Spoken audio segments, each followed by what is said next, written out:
Pursuant to the Arms Export Control Act of 1976, I move to discharge the Foreign Relations Committee from further consideration of SJ Resolution 42 relating to the disapproval of the proposed foreign military sale to the government of Saudi Arabia.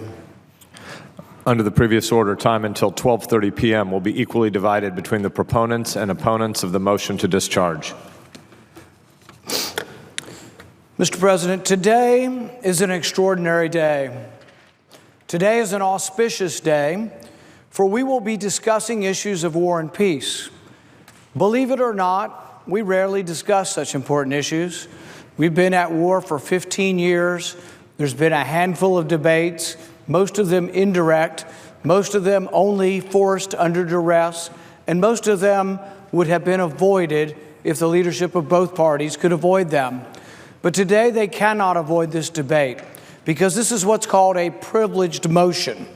Today we will discuss the involvement of the United States in the Middle East, and we will also discuss whether we should engage in a new war in Yemen. Today we will discuss an arms sale to Saudi Arabia that threatens the lives of millions of Yemenis.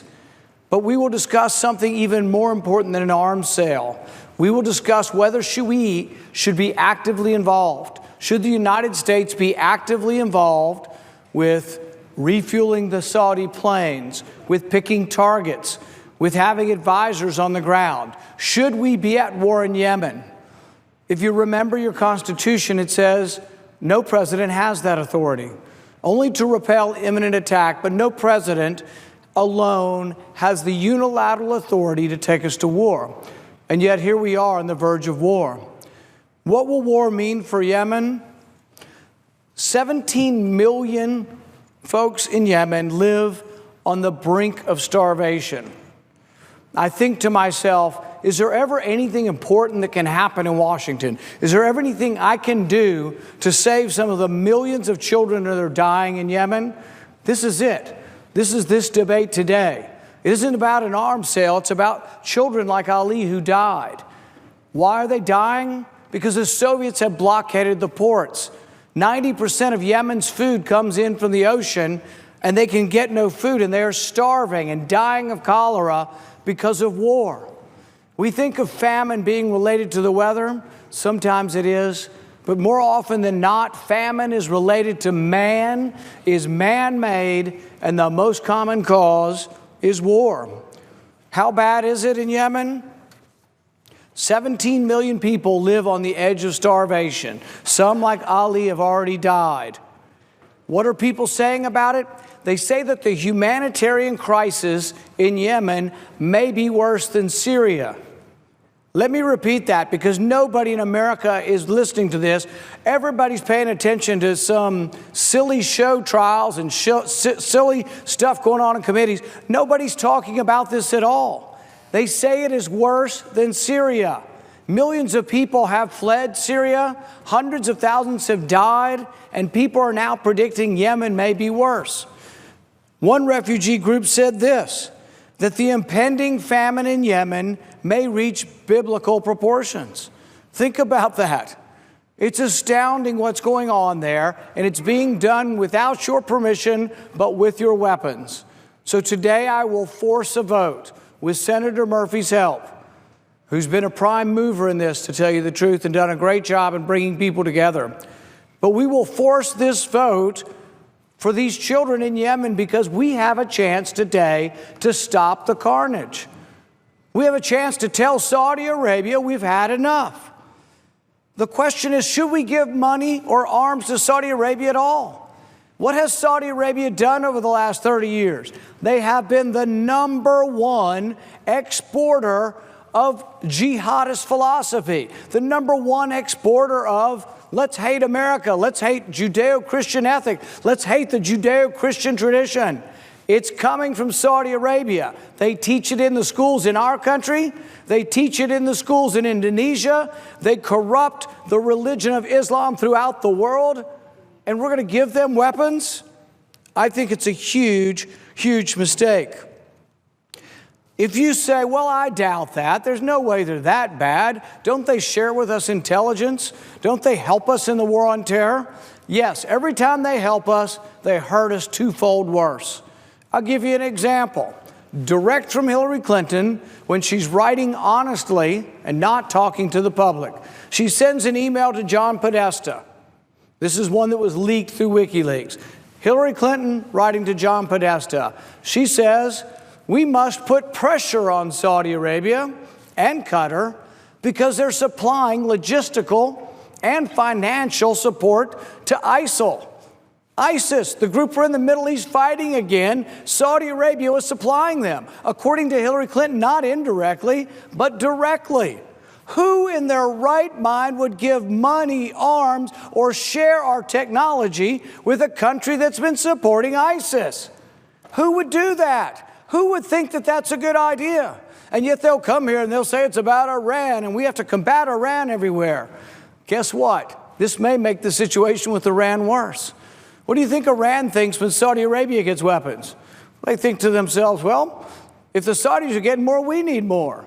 What do you think Israel thinks? If the Saudis get more, we need more. Ever heard of an arms race? That's what this is. We are fueling an arms race in the Middle East. Every side wants more. And you say, well, we have to do this. We have to combat Iran.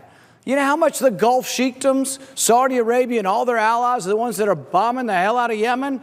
Do you know how their military spending compares to Iran? 8-1. All of the money is in the Gulf Sheikdoms. All of the power, all of the weapons is in the Gulf Sheikdoms. They have more weapons and spend more on weapons, 8-1 to Iran. So when we're going to vote on Iran sanctions this week, and they say they don't want ballistic missiles in Iran. Well, I don't either. But the best way to do that is to put pressure on Saudi Arabia. How would you put pressure on Saudi Arabia? Maybe we wouldn't sell them arms. Maybe we would withhold the sale of arms until they come to the table and we get a ballistic agreement with Iran.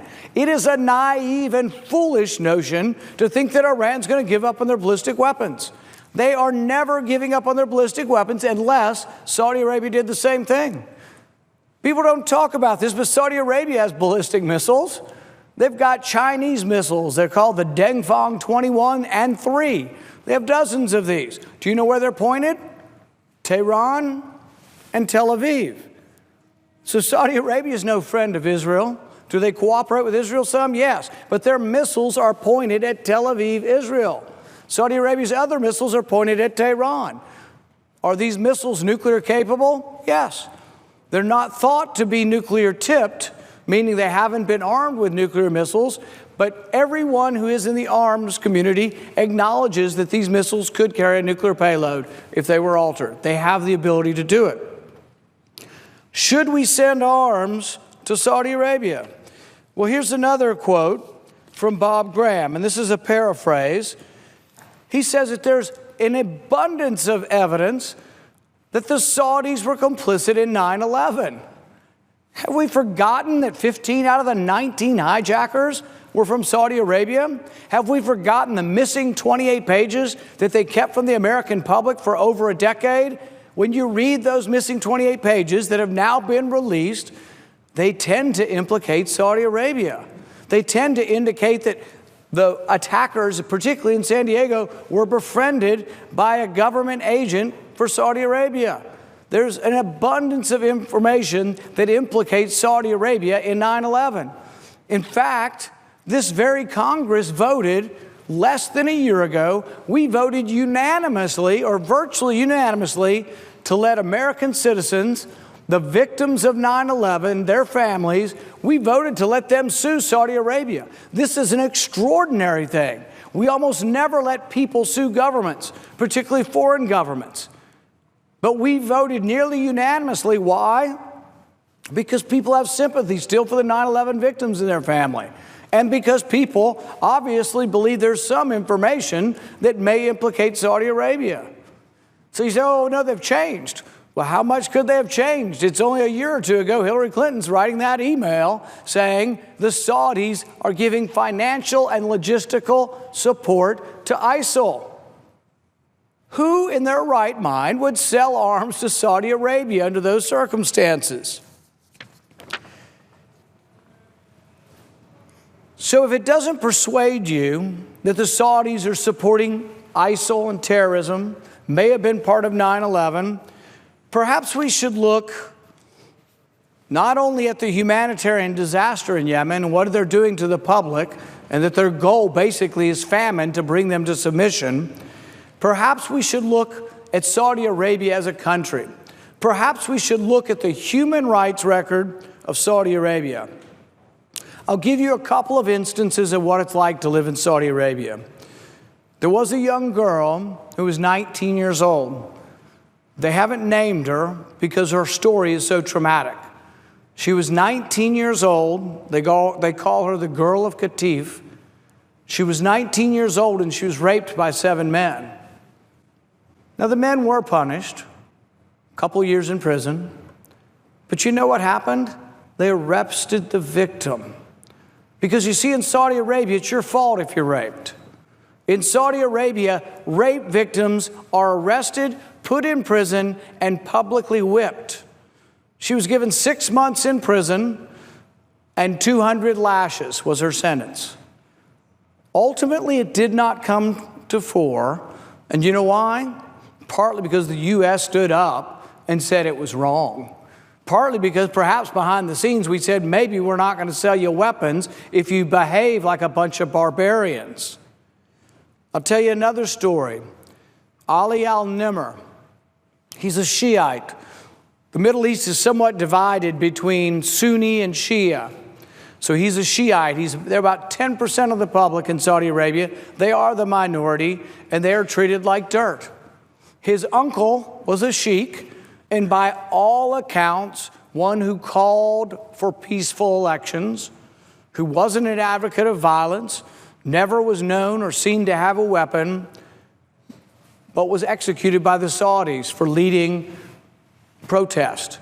Executed for standing up in front of people and saying, we should have elections, we should not have this authoritarian government that lords it over us and does not allow us even to practice our religion in public. Ali's uncle was beheaded. Ali was 17 at the time. It was the beginning of the Arab Spring, and Ali got excited and motivated.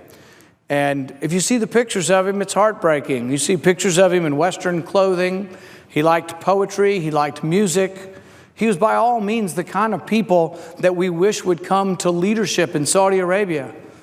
But at 17, he went to a rally, and he chose to be part of the Arab Spring to say, we don't want authoritarianism. We don't want despots. We don't want kings and all of their hereditary lording it over us. We want elections.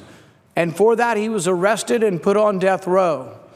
And death row, and Saudi Arabia being Saudi Arabia, the death row includes beheading and crucifixion. That will be his sentence, beheading and crucifixion. This is the regime that you're being asked to send weapons to. People say, oh, they're buying them. The technology is ours.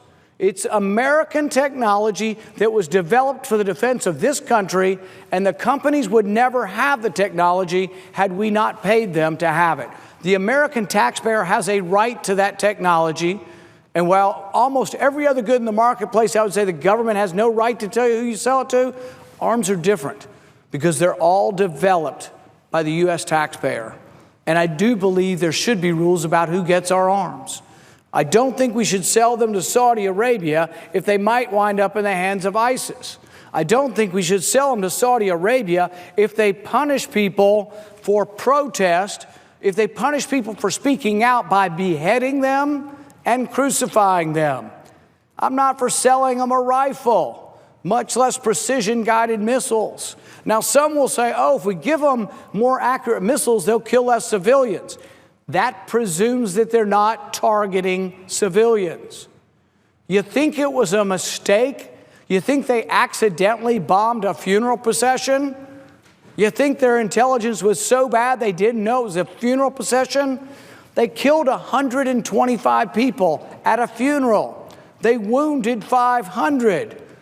We wonder about why we have so much terrorism. Some, yes, they hate us maybe inherently, but some of it's blowback to policy. Some of it is, do you think the people who died or the people that survived or the relatives of those who died in that funeral procession, do you think they're ever going to forget it?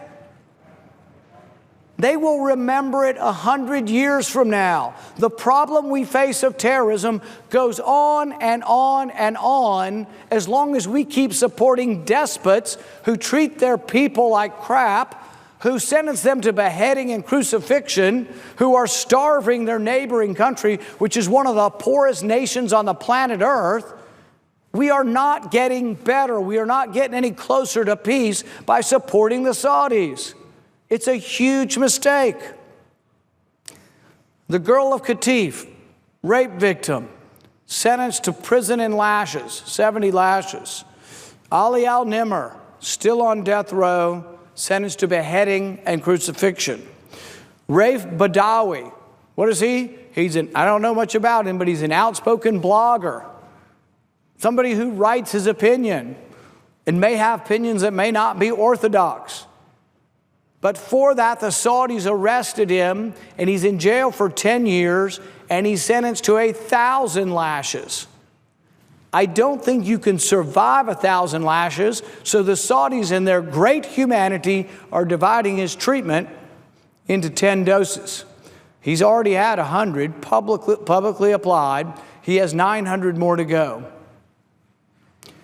Shouldn't we think a little bit about supplying arms to this country?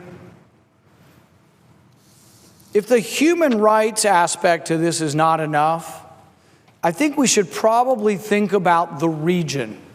There is a problem in the Middle East. There is conflict. Some of it goes very deep. Those who live in the Middle East remember the Battle of Karbala in 680 AD, when a grandson of Muhammad and a caliph came together and had a battle. They still remember, and they're still unhappy about a battle from 680. They have long memories. I'm reminded of what one Afghan told a reporter or a soldier recently. He says, "You have all the watches, but we have all the time." They live there and have for centuries, and we'll be there when we have gone. They have to fix their own problems. We can occasionally say we're going to help some people destroy an evil empire or an evil group like ISIS. Yes. But the people fighting and the people on the ground need to be the people who live there. It can't be foreigners. It can't be people who they consider to be pagans. It's never going to work. But we are foolish if we don't look at the repercussions of what it means to sell arms to Saudi Arabia. How will Iran react? I was in a committee hearing the other day, and one of the senators says, "We don't care how Iran reacts. We don't care what they think." Well, by golly, we ought to. If we're going to put sanctions on them, doesn't that mean we care enough that we're trying to modulate and change their behavior? The whole idea of sanctions means we do care about what Iran thinks. Doesn't mean we agree with it. Doesn't mean we condone it. Doesn't mean we say Iran is right, but certainly we do care about what they think. So what do you think Iran thinks about supplying arms to Saudi Arabia? They think we need more. If you add up Saudi arms alone are third biggest in the world now. It's U.S., as big as the next 10 combined, then it's China, and then it's Saudi Arabia. And Saudi Arabia has these other Gulf sheikdoms, despots. They're all allies of ours. There's about 5 or 6 of them. Altogether, they have 8 times more weapons than Iran. And so we're complaining, I think justifiably so, because we worry about the mischief of Iran in the Middle East. But we're complaining about that, and we want them to change their behavior. But what do you think is the prime reason they create weapons and they're creating their ballistic missiles? Some of it's because they fear our invasion, like Iraq. But I think a great deal of why Iran develops weapons is their fear of Saudi Arabia. In fact, when you look back at Iraq and the whole weapons of mass destruction that never existed, one of the interesting stories is, maybe a theory, but I think has some evidence, is that Saddam Hussein pretended valiantly that he had weapons of mass destruction, not to deter us, to deter Iran. So here is Saddam Hussein sending all these smoke signals up that he has weapons of mass destruction because he wants to keep Iran at bay. We think everything's about us, and we never acknowledge that maybe some of it's about the regional politics. So when we give weapons or sell weapons to Saudi Arabia, there will be, for every action or reaction, there will be significantly more pressure for Iran to come forward and have more weapons. What does it do to our ally Israel? There's been at least a few reports that says Israel believes that every time we give $1 to Saudi Arabia, they need to respond with $1.50. There was a quote from one of their government ministers on this saying he worries about their qualitative edge. I have a quote here from a colleague of mine, a friend of mine who's a rabbi and a friend of the Constitution. Rabbi Nate Siegel writes, "While I understand the president's intentions, we must proceed with great caution due to the challenges and the history of the region. At this time, I don't see the benefits of the arms deal for the United States or Israel." This is coming from someone who believes with every fiber of his being that Israel should be defended. He's worried that by giving weapons to Saudi Arabia, it detracts from the qualitative edge that Israel currently has. Imagine what happens if the government of Saudi Arabia were overthrown. They have billions and billions of dollars of weapons. Many of these weapons are the most sophisticated weapons we have. Is there a chance they could be overthrown? Well, I don't know. They behead their citizens and crucify them. You think anybody who lives in Saudi Arabia might have some pent-up anger for the regime? William Wilberforce once said of slavery, he said, "Having heard all this, you can look the other way, but you can never say that you didn't know." I love that statement because so many people at the time of slavery looked away. They just said, it's something we do. It's part of our time. It's part of our age. And so many people knew the horror of slavery. So many people knew the horror of what was happening to a people, and they looked away. I think having heard of the impending famine in Yemen, having seen Ali and having heard of the impending famine, you can choose to look away. Many in this body will today choose to look away. They will say, you know what? Saudi Arabia gives us some benefits sometime, and we hate Iran more. So let's just give some more weapons to Saudi Arabia. But they will be looking away from the human rights tragedy that is central to Saudi Arabia's whole being. They will be looking away from the fact that Saudi Arabia was supporting ISIS in the Syrian civil war. They will be looking away from the fact that the Saudi blockade is starving Yemeni children. You know what? I choose not to look away. And today I stand up for the thousands of civilians who are being killed in Yemen. Today I stand up for the millions of voiceless children in Yemen who will be killed by the Saudi blockade. Today I stand up for saying we, the United States, should no longer be fueling the arms race in the Middle East. It's come to no good.